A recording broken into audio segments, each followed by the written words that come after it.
Imagine your child being ripped from your hands, kicking and screaming. You plead, you cry, you scream, anything to have them back in your arms.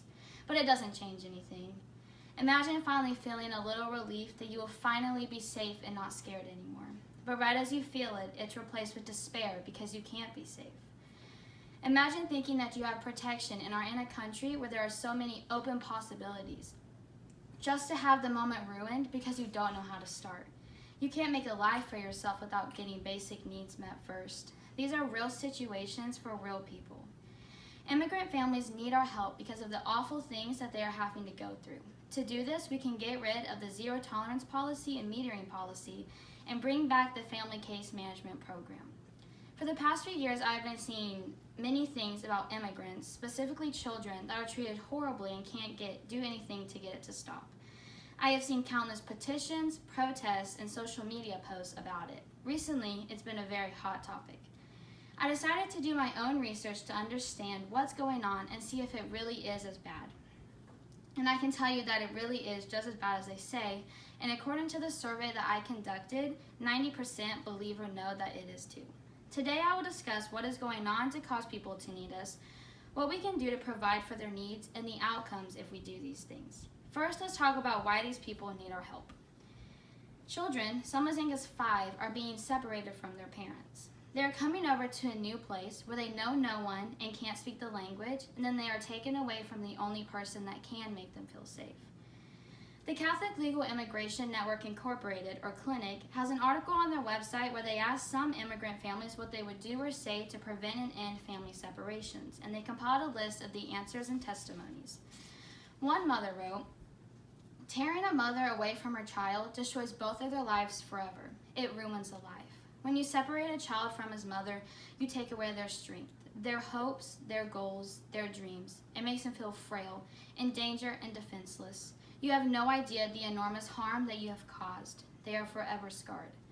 A father wrote, "We have suffered greatly, and this has left huge scars. I got a letter from my son where he said, 'I love you, Dad. I love you so much. I know that you would never leave me or forget me, etc.' As I finished reading the letter, in my mind, I felt like my life was worth nothing. My life ended here. I was about to commit suicide." This is just 2 stories from the countless ones that are out there. Here's a picture from a children's holding cell in Arizona. In the picture, they are laying on thin mats covering up with thin aluminum blankets, and that's all that they get. It's not shown as much in this picture, but in most holding cells, they are packed in there tightly with barely any room. To me, this looks like cages that animals are sometimes kept in, and they are children. Families that are terrified for their life aren't being allowed to find safety and protection that they desperately need. These are asylum seekers, or people who are fleeing from their home country because of persecution, violation of human rights, and threats to their life. With previous presidencies, the only people immediately detained and not released were those that were a threat to public safety. If they were asylum seekers, they were not arrested or they were released quickly, and groups and programs helped them to continue their life in America. Now, not only are they kept for longer periods of time, but in many cases, they're not even allowed into America. They have to wait weeks or months before they can even present their case to try and find the safety they need. They're being forced to stay in a country where they have to fear for their livelihood and well-being every second of every day. And even if they are able to make it across, it's very difficult for them to receive the necessary help that they need. It's hard for them to access food, water, and shelter, the basic needs of human lives. It's hard for them to access medical care when they're injured or sick. It's hard for them to gain help with their cases and help with understanding what they have to do. It's hard for them to figure out what they should do next to have a successful life here. This is because there's not enough groups and people to do this, and there's really nothing in place from the government to help them. So now we have gone over the hardships and struggles that immigrants are facing, let's talk about what we can do to help them. We need to have our government get rid of the zero tolerance policy that is currently in place under the Trump administration. This policy allows the Department of Justice to imprison any and all immigrants that cross the border illegally. There are no exceptions, not for asylum seekers or children. This chart from the Department of Homeland Security shows that there was a steeper rise in 2018, which is when the policy was enacted. The adult immigrants that are detained are held in federal criminal prisons, but children aren't allowed there. Instead, they are held in family immigration detention centers, but only for 20 days, and if their parents can't be released with them, the Department of Health and Human Services Office of Refugee Resettlement takes them in, and chances are the families are never reunited. The next solution is for our government to quit metering. A policy of metering in this case is to limit the amount of asylum seekers that are processed each day. The ones that are affected most are those that haven't yet made it to the border, and right before they can finally transition into America, they end up remaining in Mexico. Sometimes, because of metering, officials have been known to use deceptive and loathsome methods to keep them out. In a lawsuit against Customs and Border Patrol, the group that enforces metering, the plaintiffs claim that they get the seekers to leave by threatening them with prolonged detention or separation from their children and falsely telling them that they can no longer pursue asylum due to changes in the U.S. law. The last solution I will present to you is to bring back the Family Case Management Program, or FCMP for short. From January of 2016 to June of 2017, the U.S. government implemented the Family Case Management Program. With this program, the U.S. was in line with international rules for the humane treatment of immigrants. This was the first and the only time.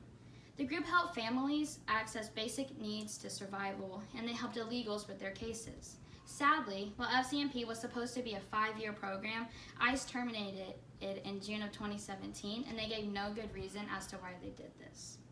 So now that you know what these people are going through and what can be done, let's talk about why these solutions will actually help.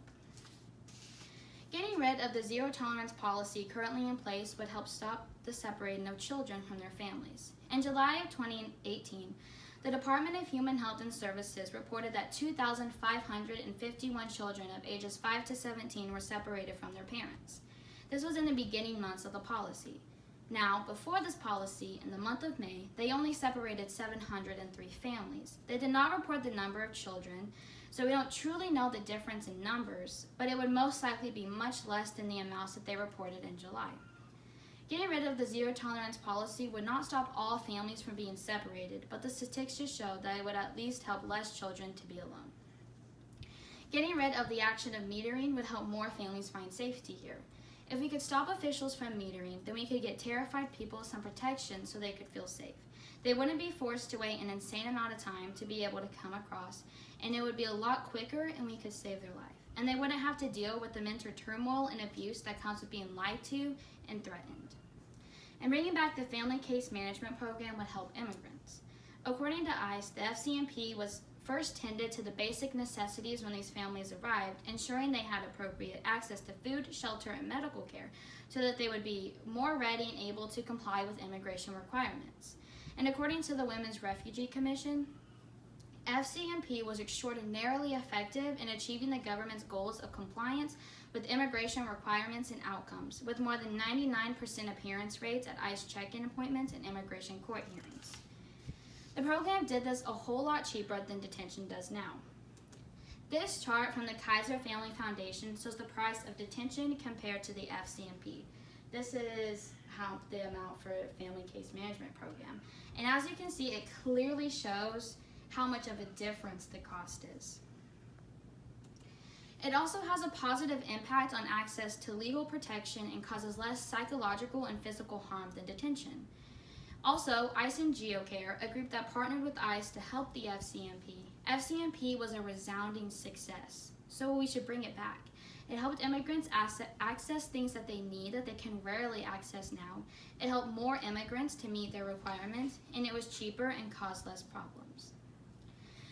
Today I have discussed with you the horrible things that people are going through at the border, how you can help them, and why my solutions would work. I mentioned some hardships they're going through.